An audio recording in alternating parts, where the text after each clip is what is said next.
So, this is a weird one, and stick with me. Are you occasionally presented with the odd genitalia pic when you open up your Instagram feed, at least as far as your personal messages go? Well, Instagram is looking to change that and allow you to take back control of your personal feed, so to speak. A little. Maybe. Here we go.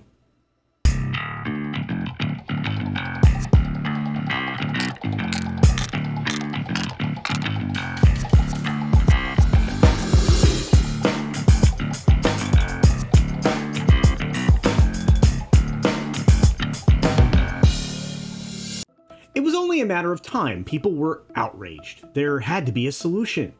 Okay, that's hyperbole. But engineers were tasked for thousands of hours working around the clock, deep within the bowels of Meta Labs. Why? Well, they were just trying to solve problems, get rid of unwanted nudity, fending off the VR folks and telling the AR team that they were just a bit too creepy. They studied thousands of images. Thousands. Went through thousands of boxes of tissues. And probably half their budget was spent on hand lotion. And then finally, they achieved some success. They wrote an algorithm that could actually detect nudes. I joke, of course. I have to. Sometimes it helps get the point across. But we have to protect people from seeing things that might upset them. We do.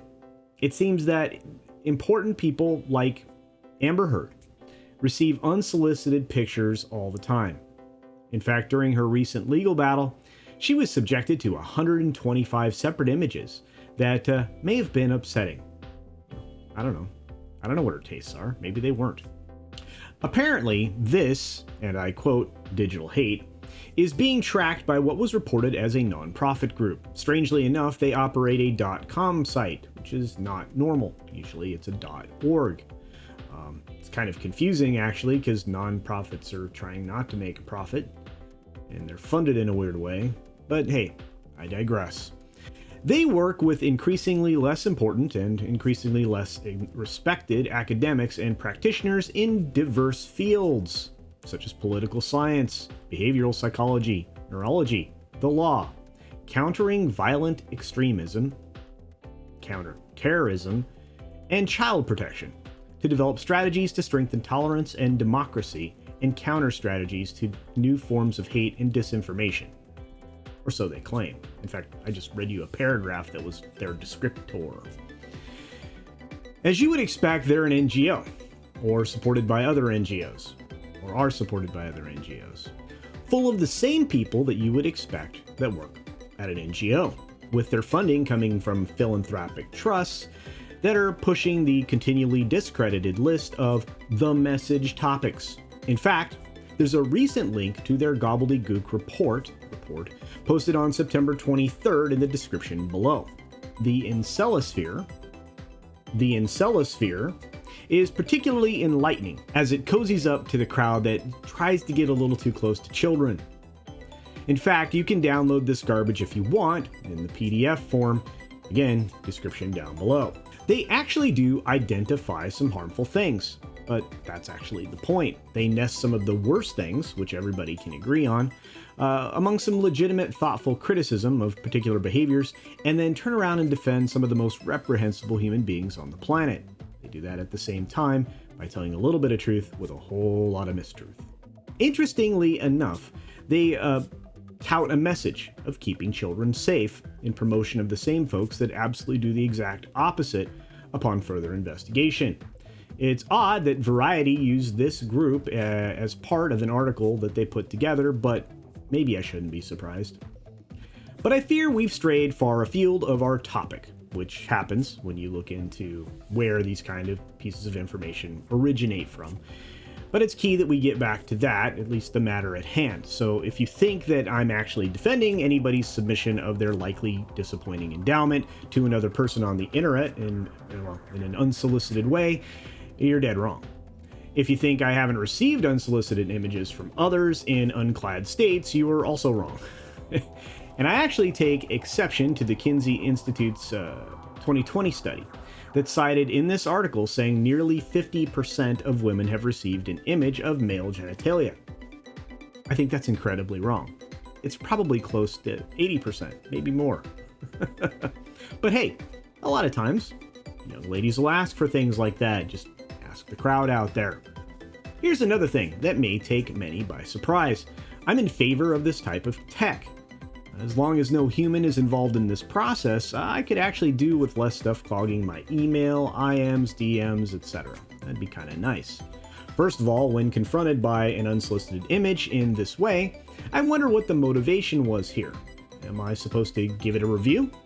Are there congratulations or condolences in order? What is this someone looking for, I guess?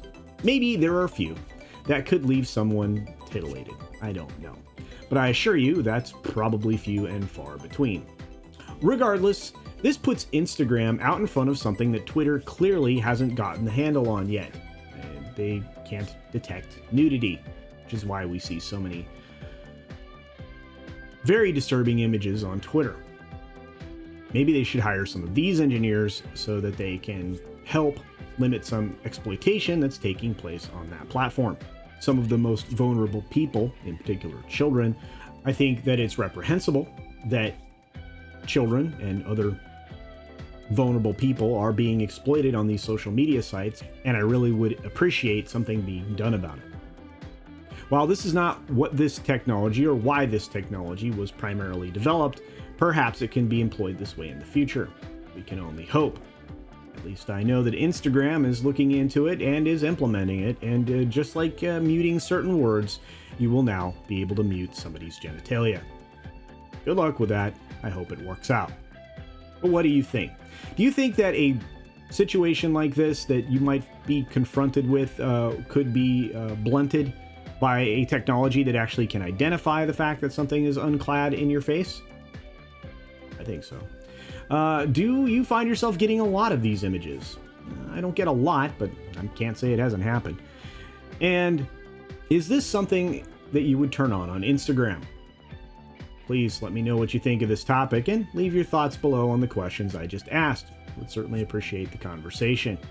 With that, please support other independent creators here on the platform. They absolutely deserve it, and right now, they are not getting the bump that they need. The mainstream media is getting pretty much all of the attention, and that actually is not why people come to YouTube, believe it or not. So, simply like, share, subscribe to a channel that you enjoy, and comment on anything that they say, because it actually helps and it drives engagement, it grows the channel.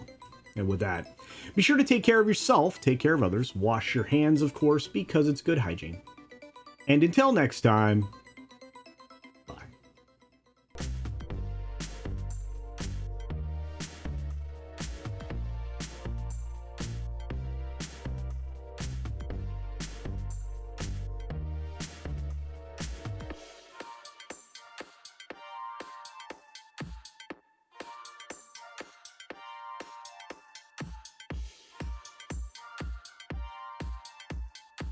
Thanks for visiting today.